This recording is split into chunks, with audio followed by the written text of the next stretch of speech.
जय श्री कृष्णा, राधे राधे।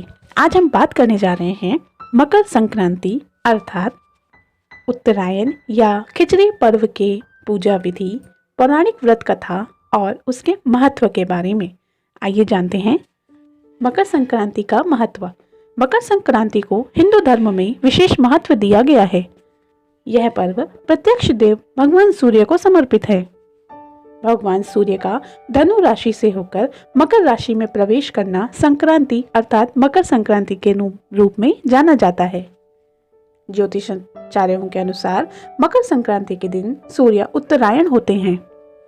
इस दिन भगवान सूर्य दक्षिण दिशा की यात्रा को समाप्त कर उत्तर दिशा की ओर आगे बढ़ते हैं। संक्रांति के दिन व्रत तथा दान का विशेष महत्व बताया गया है। कहते हैं इस दिन किया गया दान 100 गुना अधिक फल बनकर व्रती को प्राप्त होता है।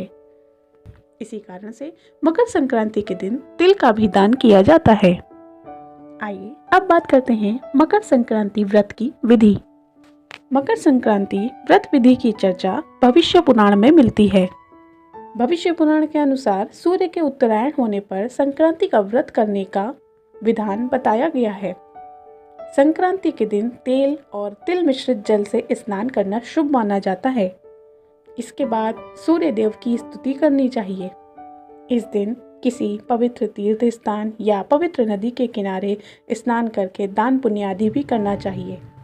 ऐसा करने से मोक्ष की प्राप्ति सहज होती है, इस प्रकार की मान्यता है।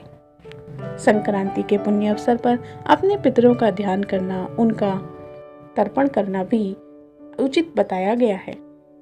आइए अब जानते हैं मकर संक्रांति के पर्व पर प्रचलित पहली पौराणिक कथा। पुराणों में जैसा वर्णित है उसके अनुसार मकर संक्रांति के दिन भगवान सूर्य देव अपने पुत्र शनि देव से मिलने उनके घर जाते हैं। चूंकि शनि देव मकर राशि के देवता हैं, इसी कारण से इस दिन को मकर संक्रांति के नाम से कहा जाता है।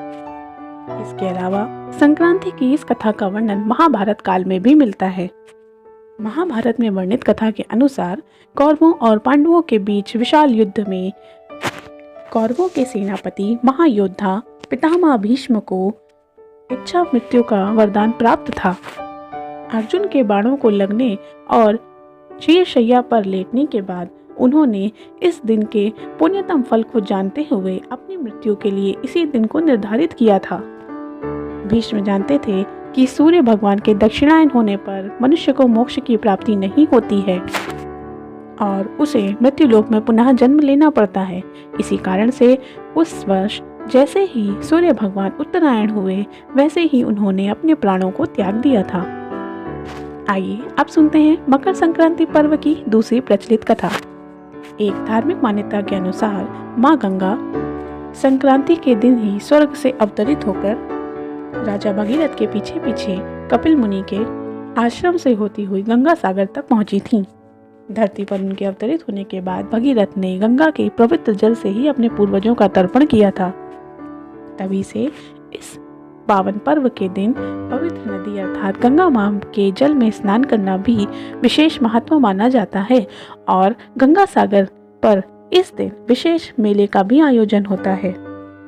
आइए अब जानते हैं मकर संक्रांति पर प्रचलित एक अन्य धार्मिक कथा।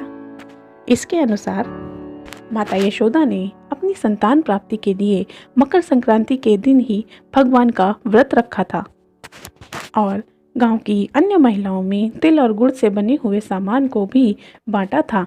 ऐसा माना जाता है कि तिल का अवतरण भगवान विष्णु से ही हुआ है। इसी कारण से तिल के दान का प्रयोग पापों से मुक्ति पाने के लिए भी किया जाता है।